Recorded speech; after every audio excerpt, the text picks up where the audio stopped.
It is evident that the ceasefire negotiations have entered a state of deadlock with conflicting paths toward collapse. Palestinian sources confirmed that the stumbling of the negotiations essentially began with the retreat of the four parties that prepared the Paris paper, namely the United States of America, Egypt, Qatar, and Zionist Israel at the end of last January from the provisions of the paper. With the faltering of ceasefire agreements in Cairo and the escalation of the Israeli entity threats to expand ground operations towards the city of Rafah, the last area in southern Gaza that has yet to be entered by occupation tanks, the resistance has once again brought the fight back to the initial point, the city of Beit Hanun in the northernmost part of the Gaza Strip. While the Israeli occupation army assumed that the northern part of the Strip was no longer a part of the confrontation since the major ground operations ended there 2 months ago, the Al-Qassam brigades managed to carry out qualitative operations. A drone belonging to the resistance dropped 2 bombs in the midst of a gathering of soldiers at the infiltration point north of Beit Hanun. Similarly, the military media of the Al-Qassam brigades distributed a video clip documenting a sniper operation targeting one of the enemy soldiers in the same axis.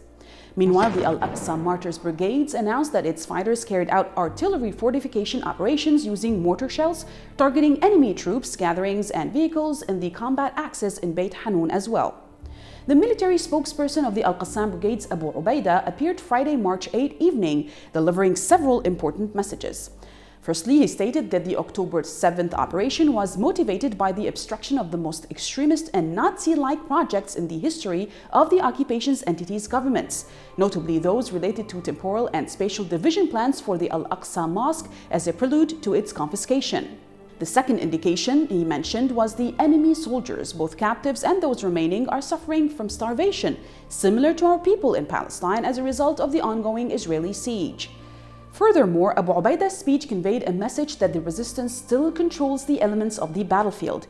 It can be said that the integrity of the resistance's media apparatus, represented by the appearance of Abu Ubaida as one of its icons, signifies that the rest of the field arms are still intact. Additionally, Abu Ubaida outlined 3 conditions for accepting any exchange deal and ceasefire: the withdrawal of the enemy's occupation army from the Gaza Strip, freedom of movement for residents from north to south, and relief efforts coinciding with reconstruction. Abu Ubaida's speech, which came days before the beginning of the holy month of Ramadan, is now being interpreted as an indication of the resistance's determination to escalate the intensity of field pressure from all external and internal fronts, notably the West Bank and the occupied territories. Welcome to the MidEaStream. I'm Marwa Osman.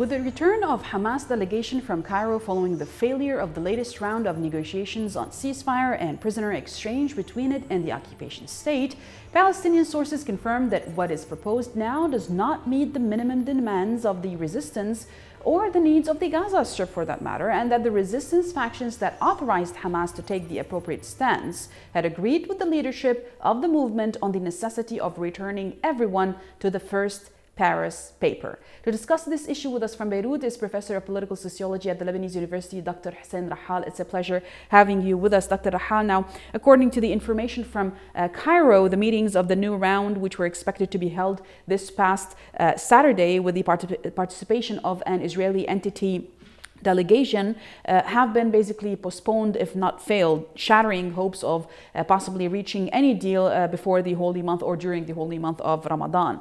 Amid what Egypt says are fears of its own of turning the current situation in Gaza into a permanent one.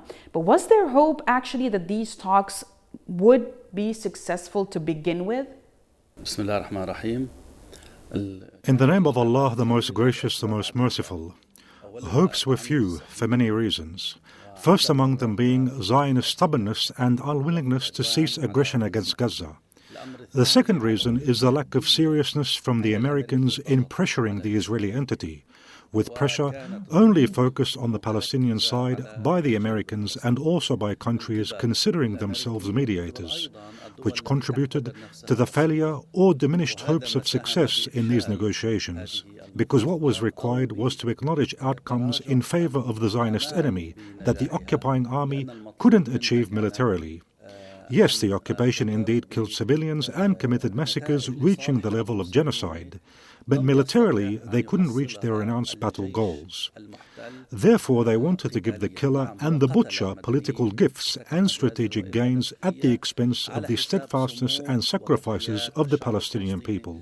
Hence, these negotiations were viewed from the beginning as difficult and might not lead to results, with the Israeli entity possibly exploiting them to achieve gains at the expense of the Palestinian people. Well, Dr. Hussein, officials involved in this negotiation round, they were saying that on the field, pressures exerted by the resistance to potentially cause a breach were awaited to at least influence maybe the losses incurred by the occupation and its failure to achieve any of its goals, the covert and overt goals for Gaza, in addition to internal Israeli entity pressure as well that is mounting as we speak. How do you think the sight of resistance fighters, Palestinian resistance fighters re-emerging again in the northernmost part of Gaza, in Beit Hanun, if any, hit the Zionists while they are preparing to invade supposedly south in Rafah after maybe thinking that the northern part has already been dealt with and there's no longer any potential threat against the Zionist entity in the north? نعم في الحقيقة هذه المسألة تؤرق الجيش الصهيوني. Yes, indeed, this issue troubles the Zionist army. There is frustration at many levels among officers or former officers who work as political advisors for Zionist parties. The resurgence and control of Palestinian resistance fighters in many areas in northern Gaza confirm the failure of the Israeli entity announcement of its success in cleansing these areas of fighters, and fully illustrates that the occupation army couldn't actually reach the leaders or the captured Zionists or establish real control within these areas. Here we see a major military failure of the Israeli occupation army. Therefore, Israeli Zionists resort to taking Palestinian civilians as hostages. They pressure civilians and destroy infrastructure in exchange for this military failure. Whenever the occupation army senses its failure to achieve actual military objectives, you find it retaliating against civilians, increasing its bombardment of infrastructure and adopting a policy of starvation to counterbalance the resistance's resilience. The Israeli entity aims to use 2.5 million Palestinian citizens as hostages, either killing them or crippling the resistance. This is terrorism, an act only carried out by gangs and road bandits, not by any state in the world. Unfortunately, this policy receives actual American support regardless of the criticism voiced by President Biden against Netanyahu, because Biden clearly and explicitly states that there are no red lines for the Israeli entity in this battle, and that he hasn't cut off military supplies sent to the Israeli entity. In this case, we find that the Israeli entity relies on a policy of destroying what remains of infrastructure in Rafah. They don't want to leave Palestinians with any infrastructure that would allow them to return to normal life in case the fighting stops. And this is indeed a serious matter, falling within the framework of comprehensive human extermination. Well, communications between Egyptians and Zionist Israelis, Dr. Hussein, witnessed repeated Israeli entity demands to open the Rafah crossing only for the passage of thousands of Palestinians into the Egyptian borders, temporarily, as they say, which we don't believe, for a specific period of time to be agreed upon. Why not just agree to open the border first for the food, for the aid, for the medicine that the Palestinian people in Gaza severely need? Why are the parties involved in the talks with the Zionist entity allowing the Zionist entity to keep the border in Rafah closed in the faces of the Palestinians, in the faces of any aid that would come to the Palestinians? Why are they so okay with this? Why is this okay for them? At night, Netanyahu announced that the construction of the seaport was his idea, which reinforces the occupation, because Israeli entity soldiers would be stationed there to deliver what is called aid, while also denying the existence of any starvation inside Gaza. This is a real disconnect from reality and the disregard for the human spirit of the Palestinian people. Yes, Rafah crossing can be open to provide aid, which is the easiest, most effective and most humane solution. Unfortunately, there is a Zionist American decision to prevent the opening of this crossing. It's worth mentioning that many Palestinians leave through this crossing by bribing Egyptian officers stationed there to temporarily or permanently leave. However, unfortunately, the Egyptian decision still prohibits the entry of aid without American and Israeli permission. This is indeed surprising even to the Egyptian people. We notice that during this period there are pressures on Egypt from various aspects, including financial temptations. For example, from the United Arab Emirates to maintain the stance of preventing the reinforcement of the resilience of the Palestinian people within the sector, as this resilience could lead to a complete failure of the Zionist invasion. This is a surprising matter that cannot be understood neither from a humanitarian nor from a legal perspective, because Egypt owns the Rafah crossing and controls the land border route where any crossing can be established. But it hesitates to do so because it falls within the framework of American policy. The primary fear here in Gaza is the implementation of a Zionist goal, which is the displacement of the population. This is a goal that the Israeli entity has not retreated from, and I don't know to what extent the Egyptian government can withstand the immense pressure it faces. As we have seen, it could be much easier to accomplish than sending aid that kills people from hunger, or waiting 60 days to secure the port. We have a clear crossing that could be the real alternative to delivering aid, and this is very detrimental to the Egyptian situation and to the Arab countries, and it's utterly condemnable. وللدول العربية وهو أمر مستنكر جدا. Definitely, Professor of Political Sociology at the Lebanese University, Dr. Hussein Rahal, thank you very much for being with us to discuss this very pressing issue at the moment in Palestine. Ladies and gents, please stay tuned because next we are going to talk about how the US is complicit in genocide in Gaza.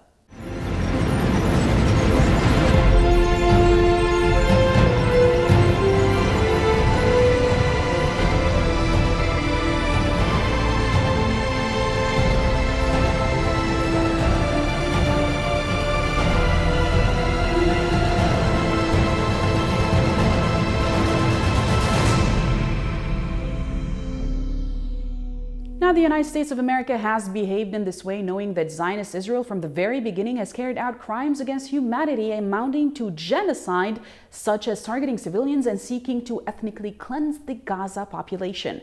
Hence, Americans must think through whether they are willing to carry on with this policy of passive permissiveness and perhaps one day even face a legal accusation that they were participants in the genocide by Zionist Israel in the Gaza Strip. More details in this following report. The United States of America is attempting to reshape the narrative in Gaza, portraying the current Democratic administration as the one innovating solutions to aid civilians in the Strip, after Zionist Israel, the primary Zionist ally, killed and injured over 100,000 Palestinians in Gaza.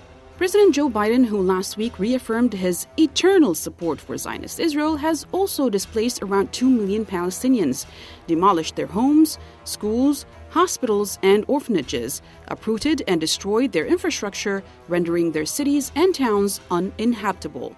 Not only that, they were also besieged, starved, and then killed as they tried to obtain some meager food that falls from the sky, only to be killed by one of the deadly projectiles raining down from the sky. As internal pressures increase in the United States, Biden innovated, with the assistance of consultation of the Zionist Israelis, of course, the idea of a maritime bridge from the coasts of Cyprus to the coasts of Gaza, in an old-new project with entirely inhumane objectives. Mind you, the border with Egypt is right there, and all what is really needed is for the border to be opened. There is not an iota of doubt that the United States of America can stop the carnage and famine in Gaza, but has not done so. Surely this makes it complicit in the genocide there. As the horror in Gaza continues, Americans in particular should repeat one simple proposition to themselves. Their government is complicit in prolonging an unnecessary war in which their close ally Zionist Israel is actively engaged in starving the Palestinian population of Gaza into submission. The United States of America, the supposed pillar of an international rules-based order who has deafened us that only it holds the vanguard of humanitarian interventions worldwide, is today the patron of a regime that is indifferent to even the most basic humanitarian principles. 5 months into the Gaza slaughter, the United States of America is to a large extent responsible for what is taking place. Any remarks coming from any U.S. official at this point is just a vain attempt at a whitewash.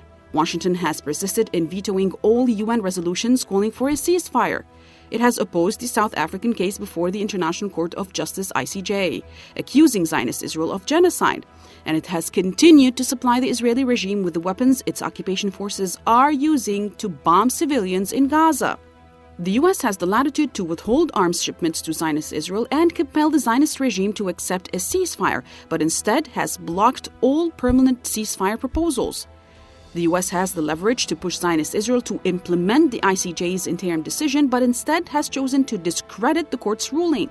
The United States of America has acknowledged that Zionist Israel is, at the very least, limiting the entry of food into Gaza, which even Israeli entity organizations have identified as a policy of starvation, but has persisted in publicly supporting those responsible for this outrage.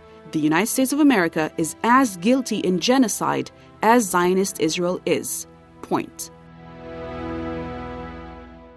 Now to discuss this issue with us from Moscow is Fiorella Isabel, journalist, geopolitical analyst, host at the Convo Couch, and writer at the Fiorella Isabel Substack. Thanks a million for being with us this morning, Fiorella. Now, the Zionist inhumane war, at least to say, in Gaza has provoked a legal vortex that encompasses the possibility of acts of genocide, war crimes, and crimes against humanity. Now, the United States of America officially knows that, and yet still chooses to shrug at the thought of a ceasefire while still arming the Zionist entity to its teeth. What makes the U.S. administration, Fiorella, indifferent to the facts that I just said? Is it that they know that there will be no ramifications against them whatsoever? Right. So thank you for having me. Not only will they not have any ramifications, this is par and parcel to their policy that is necessary for the United States to continue having its military contingent in West Asia. And this is precisely what the Biden administration knows, that they cannot forego their Zionist lobbyists. Because if you understand the American government, you understand that these lobbyists run the entire government, not just Zionist lobbyists, but corporate lobbyists. And among them, of course, Biden has to assure that he's going to continue getting the support of AIPAC, that he's going to continue getting what is necessary to, quote unquote, get him over the top of Donald Trump, who has now won the Republican nomination. And so when you're looking at this from that perspective, Joe Biden is positioning these acts now with these new ports and with the actions of really not really going after Israel, but verbally saying, well, we need to stop attacking the civilians. We need to continue to deliver aid. Well, all that they're looking at is what he's saying, not what he's doing. And in comparison to Donald Trump, he's trying to position himself as somebody that is a little bit more sympathetic to Gaza, to Palestinians, but still, at the end of the day, does the bidding that Israel needs. And so will there be any ramifications from international institutions, from any of these individuals and organizations that say they are, appalled by what's happening in Gaza, and who have debated whether to call it a genocide or not for nearly 6 months now? And nothing will come out of it because the United States and Israel are the ones that lead these institutions. Israel is under the protection of the United States, therefore nothing will come. But Fiorella, what's really very interesting is that it has been acknowledged by everyone at this point, even by Zionist entity, NGOs and civil society, that Zionist Israel is using starvation as a means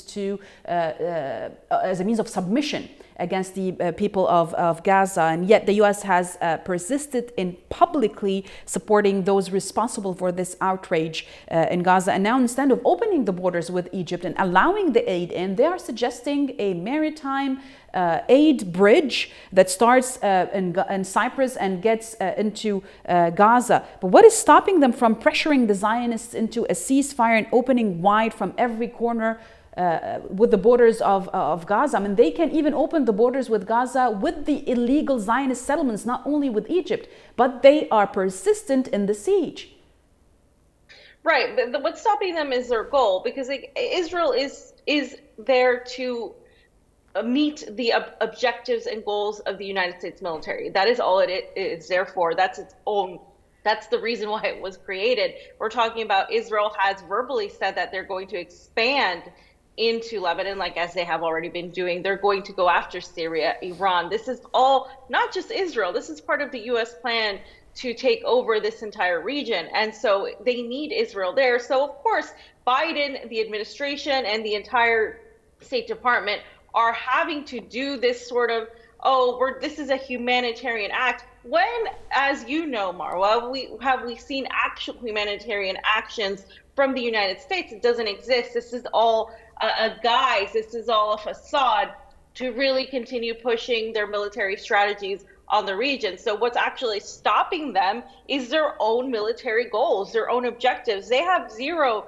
desire to actually help Palestinians in Gaza. They would have done this hundreds of thousands of victims ago if they actually cared.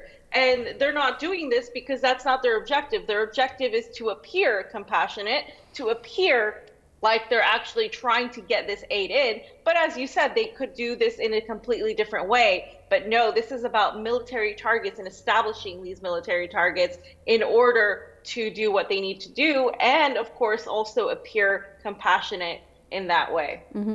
Well, Fiorella, we have under international law the Article 54 of the Additional Protocol of June 1977 of the Geneva Conventions and Article 8 as well of the Rome Statute of the International Criminal Court that using starvation as a weapon of war is prohibited and considered a war crime. Now, the Israeli entity is responsible for the starvation. We have heard some of the officials of the Biden administration saying that this needs to stop, like, for example, Kamala Harris, who said that people in Gaza are starving, the conditions are inhumane, and our community, our common humanity compels us to act. But if the U.S. is not acting upon its words, why do they say them even though? I mean, if it's only for votes, then why do they say them when they can compel them into action? If there's any way now to pressure the Biden administration into obliging Zionist Israel to stop the genocide against Gaza, what is that way? What can the people do? Right. The only thing the American people can do right now is continue their efforts in going outside of the electoral system, because there is no pressure that the government feels from the American public, because they're not representing the American public. The government is clearly representing these lobbyists, or representing these institutions that are very powerful. They have zero representation to the American public, because as you've seen, there have been so many protests, so many people protesting, so many people saying we're not okay with this. Even from the beginning of this genocide to now, we have seen more and more people say, wait a minute, I don't want my tax dollars going to this. We saw what happened with Aaron Bushnell and that way he protested, because he said, I don't want to take a part in this genocide. So more and more people of the United States are actually against what is happening, but they have zero ways to pressure, because the American system is not it's not giving them any sort of ability to pressure Biden outside of protesting, outside of going and doing these things. So more than protesting, they need to actually attack the levers of power. What I have seen is attacking the ships that are going from American ports to supply weapons to Israel. These sort of things need to happen. There needs to be direct confrontation with those in power. Now, I'm not talking about just random representatives. I'm talking about those directly with the Israel lobby. And that's the only thing that's going to continue putting pressure, but it has to be in a huge amount, and it has to be directed at the economics, which is why what we've seen with Ansar Allah being the most devastating effect towards Israel and the United States, because that's attacking their economics. And that's honestly the best way. The American public is not largely in favor of what's happening, but they actually don't even know what to do. And at this point, they largely are complicit, because not much is getting done. And again, this is not something that is surprising. The United States will say these words of compassion. They will say that they want to stop what Israel is doing, then simultaneously give Israel the funds and the military apparatus that it needs to continue, because they are the ones that need this to happen just as much as Israel does. Well, Fiorella Isabel, journalist, geopolitical analyst, and writer at the Fiorella Isabel Substack, thank you very much for being with us. Ladies and gents, you can find Fiorella on all of social media platforms and hear what she has to say, because what she has to say is basically what the majority of the public in the West are saying against their regime. So we thank her for that. Ladies and gents, thank you for watching the MidEaStream this week, and Ramadan Mubarak to you and all of your loved ones. Hopefully this Ramadan will be the last Ramadan where Palestine is not free. Hopefully next year will be the free Palestine year. Ladies and gents, do follow us on Telegram and on X, and we'll see you again next week right here on Press TV's The MidEaStream.